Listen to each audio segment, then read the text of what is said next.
High বন্ধুরা, তোমরা সব কেমন আছো? আশা করি তোমরা সব ভালো আছো। একটা নতুন আপডেট তোমাদের সঙ্গে শেয়ার করতে এলাম। যদি ভিডিওটা ভালো লাগে তাহলে লাইক, কমেন্ট, শেয়ার, সাবস্ক্রাইব করে দিও। ভারতের সঙ্গে যে বাংলাদেশের সম্পর্ক মোটেই ভালো নয়, সেটা আমরা সবাই জানি। নানান রকম ঘটনা ঘটার পর মনের মধ্যে এখনও রাগ, ক্ষোভ, বিদ্বেষ এখনও পর্যন্ত জমা হয়ে আছে।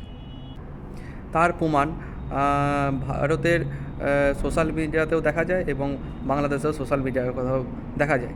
বাংলাদেশ তো বলে থাকে 7 স্টার আলাদা করে দেবো, দিল্লি দখল করে দেবো, এরকম ক্রমশ ভিডিও সোশ্যাল মিডিয়ায় ঘুরতে থাকে। সেই সমস্ত ভিডিও আমরা দেখতে পাই। বাংলাদেশের রোগীরা যে সমস্ত ভারতে ডাক্তার দেখাতে আসতো, তাদের ভিসা রীতিমতো বন্ধ করে রেখেছে কেন্দ্রীয় সরকার।